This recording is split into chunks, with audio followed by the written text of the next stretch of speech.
साल के दौरान भी देखा और ये पिछले 9 वर्षों में भी हम बार बार देख रहे हैं। भारत में स्थिर और मजबूत सरकार होने से आज पूरे विश्व का भारत पर भरोसा बढ़ा है। साथियों, एनडीए की एक और विशेषता रही है। जब हम विपक्ष में थे तब भी हमने हमेशा सकारात्मक राजनीति की। हमने कभी नकारात्मक राजनीति का रास्ता नहीं चुना। हमने लोकतंत्र को मजबूत करने के लिए अपना हर दायित्व निभाया। हमने विपक्ष में रहकर सरकारों का विरोध किया, उनके घोटालों को सामने लाए, लेकिन कभी जनादेश का अपमान नहीं किया। हमने सरकारों का विरोध करने के लिए कभी भी विदेशी मदद नहीं मांगी। हम विपक्ष में रहे, लेकिन हमने देश के विकास में न रोड़े अटकाए और ना ही रुकावट बने। आजकल हम देखते हैं कि केंद्र सरकार की योजनाओं को विपक्ष की कई राज्य सरकारें अपने यहां लागू नहीं होने देती। अगर ये योजनाएं लागू होती भी हैं तो उन्हें रफ्तार नहीं पकड़ने दी जाती। ये लोग सोचते हैं कि अगर उनके राज्यों में गरीबों को केंद्र की योजना का लाभ मिल गया तो कैसे काम चलेगा, उनकी राजनीति कैसे चलेगी। मुझे याद है, गरीबों के घर के लिए, हर घर जल के लिए, आयुष्मान भारत योजना के लिए कितनी ही बार विपक्ष के मुख्यमंत्रियों को मुझे चिट्ठियां लिखनी पड़ती है, लेकिन ये लोग गरीब के कल्याण को भी राजनीतिक नफा नुकसान से ही तोलते रहे हैं। साथियों, जब गठबंधन सत्ता की मजबूरी का हो, जब गठबंधन भ्रष्टाचार की नीयत से हो, जब गठबंधन परिवारवाद की नीति पर आधारित हो, जब गठबंधन जातिवाद और क्षेत्रवाद को ध्यान में रखकर किया गया हो, तो वो गठबंधन देश का बहुत नुकसान करता है।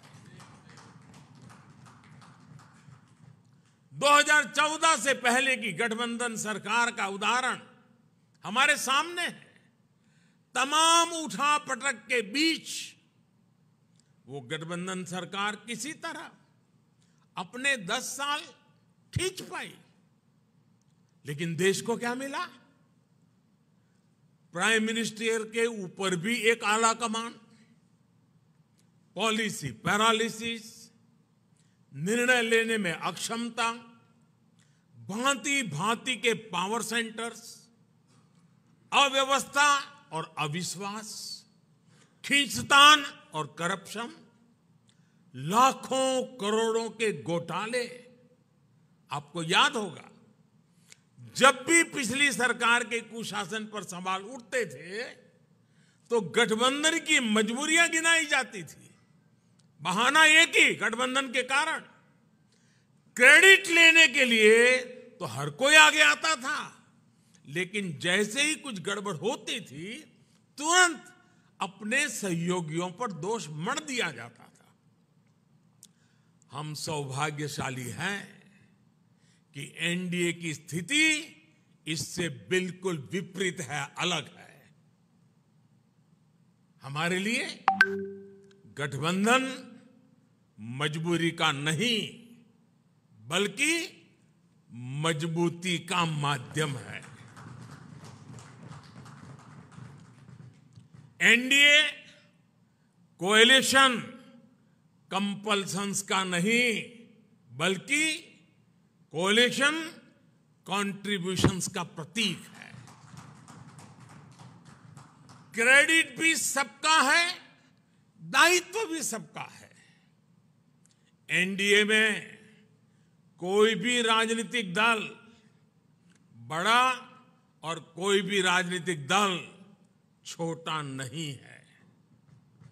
हम सभी एक लक्ष्य के लिए आगे बढ़ रहे हैं।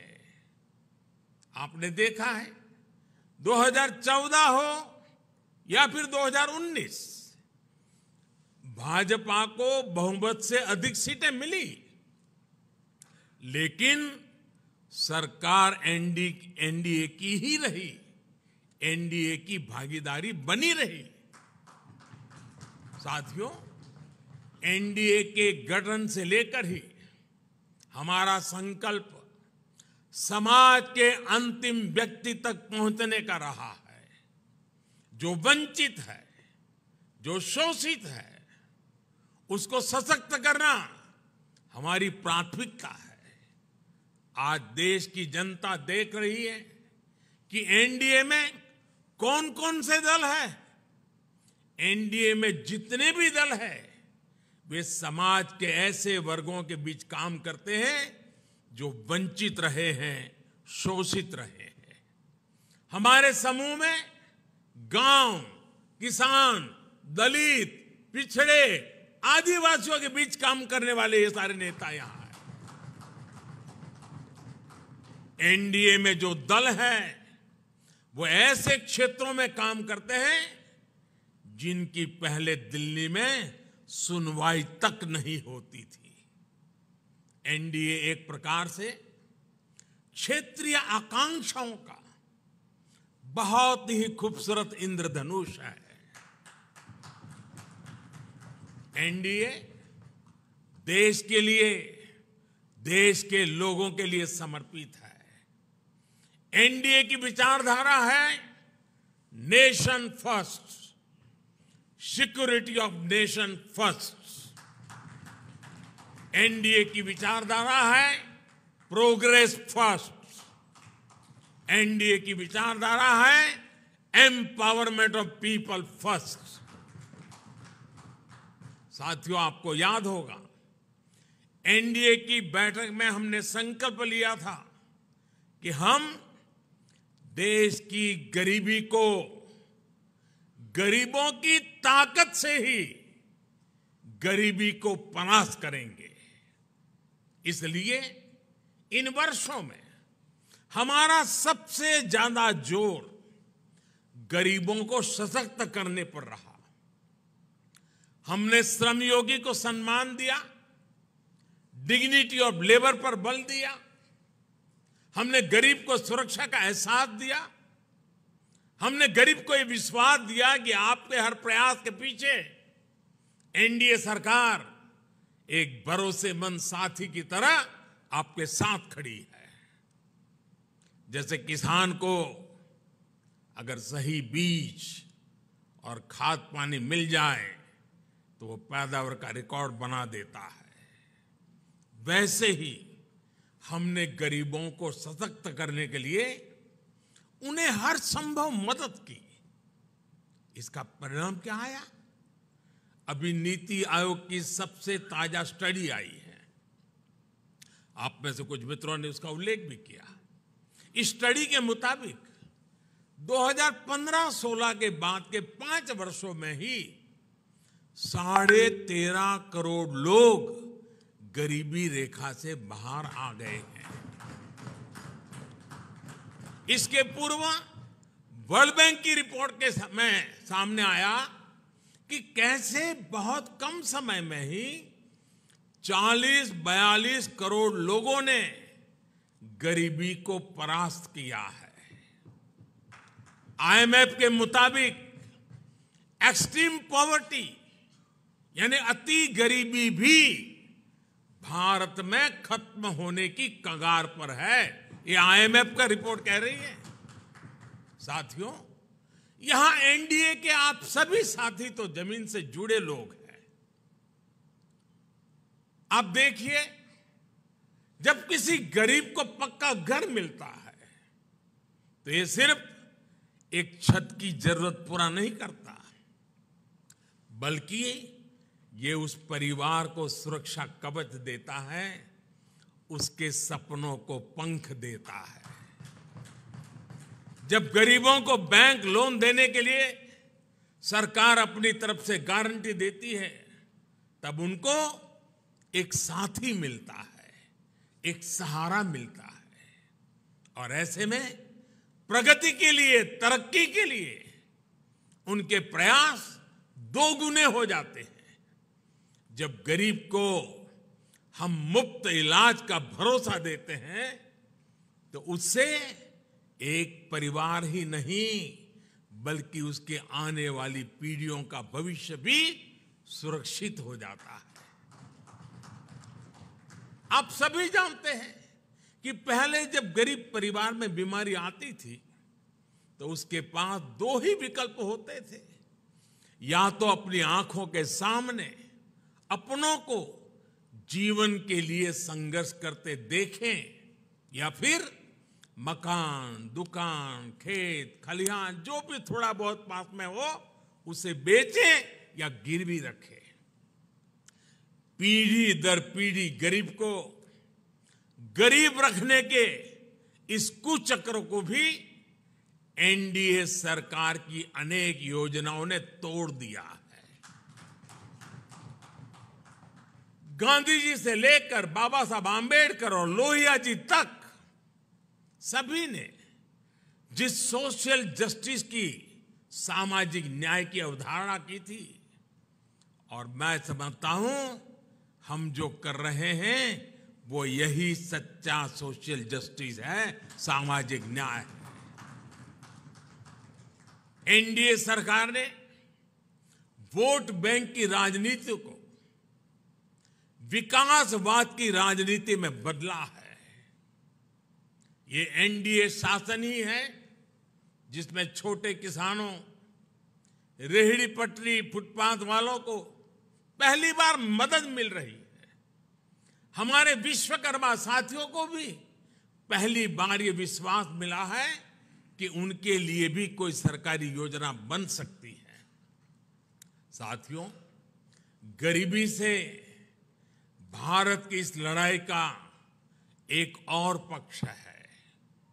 आप सब ये भी जानते हैं कि पहले हमारी माताओं बहनों के नाम पर प्रॉपर्टी खरीदने का चलन कम ही था।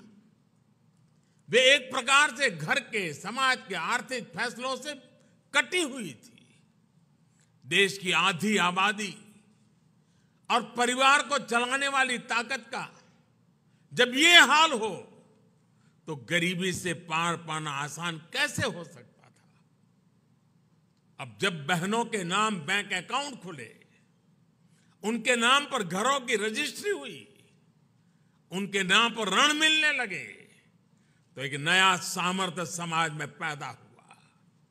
मुद्रा योजना की सबसे बड़ी लाभार्थी हमारी बहनें हैं। स्टार्टअप इंडिया की सबसे बड़ी लाभार्थी हमारी बेटियां हैं। जो देश में 9 करोड़ स्वयं सहायता समूह बने हैं, उनकी सबसे बड़ी लाभार्थी गांव में रहने वाली दलित, पिछड़े, आदिवासी समाज की बहनें हैं। मैं पिछले दिनों मध्य प्रदेश गया था, एक आदिवासी गांव में गया था। वहां ये स्वयं सहायता समूह की आदिवासी बहनों से मिलना हुआ। जितने समूह थे उन्होंने कहा अब तो हमारी पहचान है, हम लखपति दीदी हैं। हमारा कारोबार इतना है कि आज हम लखपति बन गए हैं। ये बहुत बड़ा परिवर्तन है साथियों, एनडीए सरकार ने महिलाओं के कल्याण को, उनकी तकलीफ कम करने को सर्वोच्च प्राथमिकता दी है। जब घर में टॉयलेट बना तो बहनों को सम्मान और सुरक्षा दोनों मिला। जब नल से जल आया, गैस का सिलेंडर आया, तो उनकी परेशानी कम हुई, उनके समय की बचत हुई। इस समय को वो अपने परिवार की आय बढ़ाने में उपयोग कर रही है। ये सिर्फ गरीबी से बाहर निकलने का प्रयास नहीं है, बल्कि वुमेन लेड डेवलपमेंट का रास्ता है जिसे एनडीए सशक्त कर रहा है। आज डिफेंस से लेकर माइनिंग तक हर सेक्टर को बेटियों के लिए खोल दिया गया है। देश को पहली आदिवासी महिला राष्ट्रपति देने का सौभाग्य एनडीए को मिला है। साथियों, 9 साल में हमने केवल एक लक्ष्य के साथ काम किया है कि हम देशवासियों का, खासकर गरीब और वंचित का जीवन बेहतर बना सके। मैं चाहूंगा कि जो लोग एकेडमिक्स से जुड़े हैं, गवर्नेंस स्टडीज से जुड़े हैं, वो इस दिशा में रिसर्च करें। किसी भी सरकार का फ्यूचर विजन क्या है, स्केल ऑफ वर्किंग क्या है, स्पीड ऑफ वर्किंग क्या है, उसकी वर्क स्पिरिट क्या है, इसका मूल्यांकन किया जाए। इन सभी पैरामीटर्स पर एनडीए सरकार का काम न केवल असाधारण साबित होगा बल्कि एक मॉडल के तौर पर उभरेगा। हम केवल आज की जरूरतों के लिए काम नहीं कर रहे हैं, हम आने वाली पीढ़ियों के भविष्य को भी सुरक्षित बना रहे हैं। मैं आपको एक उदाहरण देता हूं। हमारे लिए बहुत आसान था कि आजादी के 75 साल पूरे होने पर हम भी कोई स्मारक बना देते, दिल्ली में कोई ऐसी इमारत अपने नाम पर खड़ी कर देते थे या कोई मूर्ति लगवा देते। लेकिन हम देश के कोने कोने में 1 लाख अमृत सरोवर बना रहे हैं। हमारा स्केल, हमारा स्पीड, हमारी स्पिरिट और इसकी वजह से हमारे काम का स्कोप ये अभूतपूर्व है। हम विकास भी कर रहे हैं और विरासत को भी सहेज रहे हैं। हम मेक इन इंडिया पर भी बल दे रहे हैं और पर्यावरण की रक्षा भी कर रहे हैं। साथियों, हमारी नीयत साफ है, नीति स्पष्ट है और निर्णय ठोस है। एनडीए सरकार ने बीते 9 वर्षों में भ्रष्टाचार के हर रास्ते को बंद करने के लिए हर संभव प्रयास किए हैं। पहले सत्ता के गलियारों में जो बिचौलिए घूमते थे, हमने उनको बाहर कर दिया है। हमने टेक्नोलॉजी की मदद से लीकेज की हर संभावनाओं को दूर किया है। जनधन, आधार, मोबाइल, इसकी त्रिशक्ति से हमने करोड़ों फर्जी लाभार्थियों को गरीबों का हक छीनने से रोका है। अब सोचिए, देश में करीब करीब 10 करोड़ ऐसे फर्जी लाभार्थी थे जिनका जन्म ही नहीं हुआ था और जिन्हें सरकारी मदद जा रही थी। ये पैसे मेरे किसी गरीब भाई बहन के थे, किसी आदिवासी के थे, किसी पिछड़े और दलित साथी के थे। ये एनडीए सरकार है जिसने गरीब से हो रही इस लूट को बंद किया है। इन 9 वर्षों में 30 लाख करोड़ रुपए, यह आंकड़ा छोटा नहीं है, 30 लाख करोड़ रुपए डायरेक्ट बेनिफिट ट्रांसफर डीबीटी के जरिए सीधे लाभार्थियों के बैंक खातों में पहुंचे हैं। ऐसा करके हमने गरीबों का कम से कम 3 लाख करोड़ रुपया गलत हाथों में जाने से बचाया है। साथियों, लोकतंत्र में राजनीति अलग अलग विजन को देश के सामने रखने का एक माध्यम होती है, लेकिन हर विजन का, हर विचारधारा का मकसद एक ही होता है, गुड गवर्नेंस और देशवासियों की सेवा। पॉलिटिक्स में प्रतिस्पर्धा हो सकती है, लेकिन शत्रुता नहीं होती। आखिरकार हम एक ही देश के लोग हैं, एक ही समाज का हिस्सा है। लेकिन दुर्भाग्य से आज विपक्ष ने अपनी एक ही पहचान बना ली है, हमें गाली देना, हमें नीचा दिखाना। बावजूद इसके हम एनडीए के सभी साथियों ने हमेशा देश को दलों के हित से ऊपर रखा है। हमने राजनीतिक सौहार्द और शालीनता को बनाए रखने के लिए प्रयास किए हैं। ये एनडीए सरकार ही है जिसने प्रणब दा को भारत रत्न दिया, जो जीवन भर कांग्रेस में रहे थे, लेकिन हमें उन्हें ये सम्मान देने में संकोच नहीं किया।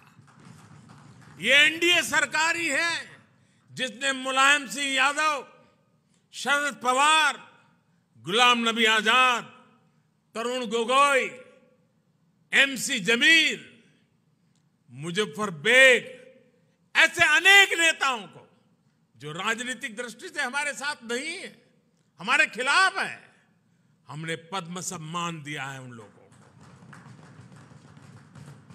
ये नेता भी कभी बीजेपी या एनडीए में नहीं थे, लेकिन हमने देश सेवा में उनके लंबे योगदान को स्वीकार किया, उसे सराहा, उन्हें सम्मानित किया। लोकतंत्र की ये मूल भावना एनडीए की कार्यशैली में आपको हर जगह दिखेगी। इस समय भारत G20 समिट को होस्ट कर रहा है। इससे जुड़े आयोजन देश के हर राज्य में, हर हिस्से में हो रहे हैं। हमने इन आयोजनों को वेन्यू तय करते समय कभी ये नहीं सोचा कि किस राज्य में कौन सी पार्टी की सरकार है। कोरोना के समय भी मैंने लगातार सभी राज्यों के मुख्यमंत्रियों के साथ व्यक्तिगत संवाद किया, मीटिंग की। कौन मुख्यमंत्री किस पार्टी का है, ये विचार कभी हमारे बीच नहीं आया। इसी तरह आप उन दिनों को भी याद करिए जब भाषा, लैंग्वेज लोगों को बांटने के एक टूल के तौर पर इस्तेमाल होती थी। लेकिन एनडीए सरकार की सोच देखिए। एनडीए सरकार ने मातृभाषा को बल देना शुरू किया और आज भाषाओं के माध्यम से, मातृभाषा के माध्यम से मेरे युवा डॉक्टर और इंजीनियर बने, इसका अवसर देने का जरिया भाषा बन रही है। हमने हमारी विरासत को, धरोहरों को ग्लोबल बनाने के लिए लगातार प्रयास किए हैं। यहां पर कई हमारे साथियों ने इसका उल्लेख किया।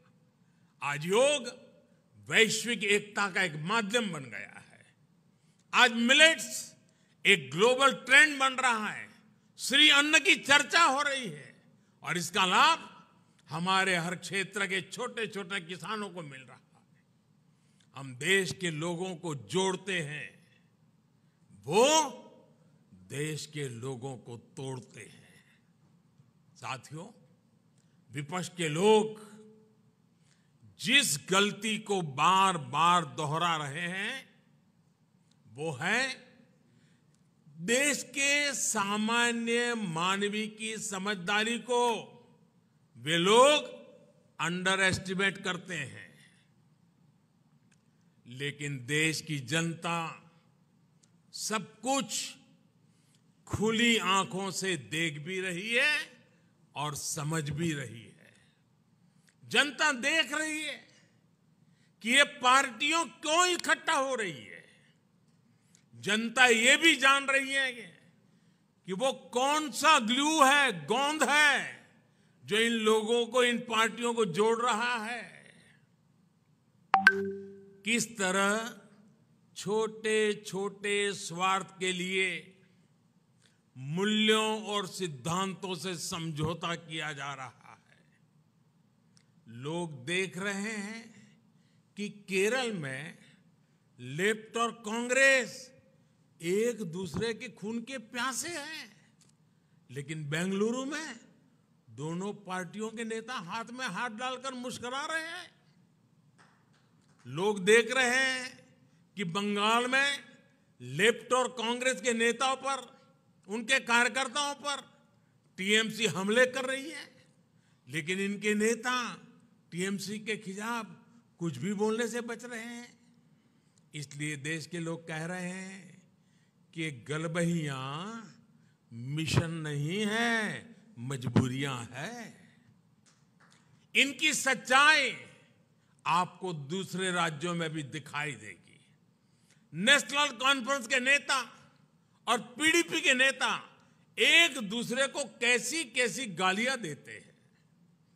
आरजेडी और जेडीयू के लोग कैसे कैसे शब्दों से एक दूसरे को नवाजते थे। देश की जनता ने यह सब करीब से देखा है और देख रही है। इसलिए इनकी नुरा कुश्ती हो या मजबूरी की दोस्ती, इसकी हकीकत 140 करोड़ देशवासियों के सामने आ चुकी है। साथियों, अपने राजनीतिक स्वार्थ के लिए ये लोग पास पास तो आ सकते हैं, लेकिन साथ नहीं आ सकते। इन्हें अपने कार्यकर्ताओं की भी परवाह नहीं है। ये अपने कार्यकर्ताओं से उम्मीद करते हैं कि जीवन भर जिसका विरोध किया उसका अचानक सत्कार करने लगे। अब ऐसे में इन दलों का कार्यकर्ता खुद भ्रमित है कि करे तो क्या करे। मैं तो आज ये भी कहूंगा कि जो लोग आज मोदी को कोसने के लिए इतना समय लगा रहे हैं, अच्छा होता वो देश के लिए सोचने में, गरीब के लिए सोचने में अपना समय लगाते। हम उनके लिए सिर्फ प्रार्थना ही कर सकते हैं। साथियों, 24 का चुनाव बहुत दूर नहीं है। देश के लोग मन बना चुके हैं कि तीसरी बार फिर एनडीए को ही अवसर देना है।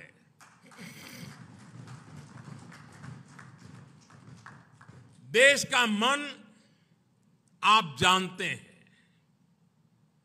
लेकिन विदेश का मन भी बहुत कुछ संकेत दे रहा है।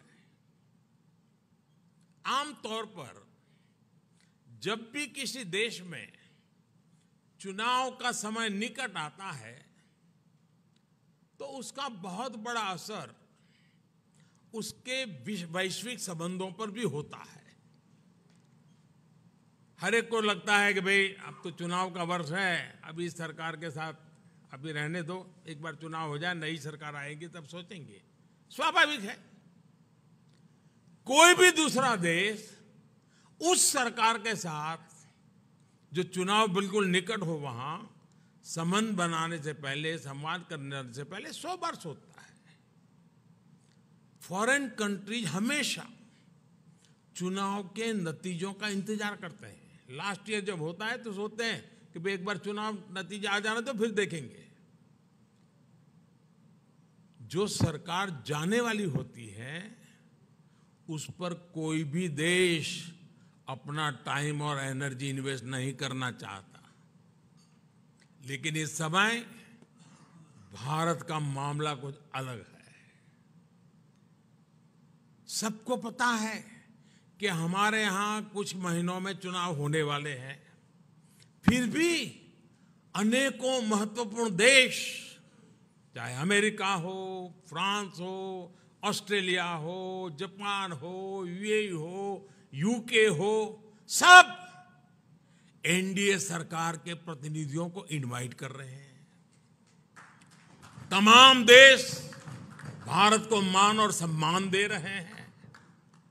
कितने ही देश भारत के साथ बड़े बड़े और वो भी दूरगामी समझौते कर रहे हैं। ऐसा इसलिए क्योंकि वो भी जानते हैं कि भारत के लोगों का भरोसा एनडीए पर है। यानी भारत में जनमत किसके साथ है, ये दुनिया के देशों को भी पता है। साथियों, एनडीए का विस्तार सिर्फ संख्या या भौगोलिक विस्तार का नहीं है। ये भारत एनडीए का जो विस्तार है, ये हमारे प्रति विश्वास का दायरा भी बढ़ा रहा है। जनता एनडीए की हिस्ट्री और केमिस्ट्री दोनों को देख रही है, तभी तो हमारा गणित भी बड़ी आसानी से जुड़ता है। आप देखिए, 2014 में एनडीए को देश ने लगभग 38% वोट दिए थे 2014 में, लेकिन 2019 में हमारे देश सेवा भाव को देखते हुए देश ने हमें 45% वोट दिए। और आपको जानकर के खुशी होगी, इनमें 225 से अधिक सीटें ऐसी थी जो हम जीत करके आए, 225 से अधिक सीटें जहां 50% से अधिक वोट शेयर एनडीए को मिला है। एनडीए का हर सहयोगी जो मेहनत कर रहा है, उससे तय है कि 24 में एनडीए का वोट शेयर 50% से भी ऊपर जाएगा। आपकी मेहनत रंग लाने वाली है, मैं विश्वास से कहता हूं। आपकी मेहनत बेकार नहीं जाएगी। देश की जनता को आपके सबके नेतृत्व पर भरोसा है। पूरे देश में हमारे अनेक साथी एक बड़ी ताकत बनकर उभरेंगे। हम हर भूभाग, हर वर्ग, हर समाज को विकसित भारत के मिशन से जोड़ेंगे। साथियों, हमें विकास के मुद्दे पर ही जनता के पास जाना है। हमारा एक ही लक्ष्य है, विकास, भारत का विकास। भारत के कोटि कोटि लोगों की आशा आकांक्षा ही हमारा एजेंडा है। हम पूरी शक्ति लगा देंगे, हम मेहनत करेंगे, ईमानदारी से काम करेंगे, और यही हमारी गारंटी है। और लाल किले से मैंने कहा था, यही समय है, सही समय है। आज देश में एक माहौल बन चुका है। देश का आत्मसम्मान और आत्मविश्वास आज अभूतपूर्व ऊंचाई पर है। जैसे कोई इमारत बनाने से पहले नींव का निर्माण होता है, वैसे ही पिछले 9 वर्षों में नए भारत की एक मजबूत नींव का निर्माण हो चुका है। इस मजबूत नींव पर हम सभी को नए भारत का, आत्मनिर्भर भारत का, विकसित भारत का निर्माण करके ही रहना है। और आपने मुझ पर इतना विश्वास रखा है, इतना प्रेम बरसाया है, इतना स्नेह किया है। मैं आपको विश्वास दिलाता हूं, और आपके माध्यम से मैं देशवासियों को विश्वास दिलाता हूं कि मैं अपने परिश्रम में, अपने प्रयासों में कहीं कोई कमी नहीं रहने दूंगा। मुझसे गलती हो सकती है, लेकिन बदनीयत से मैं दूर रहूंगा। बदनीयत से कोई काम नहीं करूंगा। और साथियों, मेरा जीवन आप देखते हैं, देश देख रहा है। मेरे शरीर का हर कण, मेरे समय का हर क्षण देश को ही समर्पित है।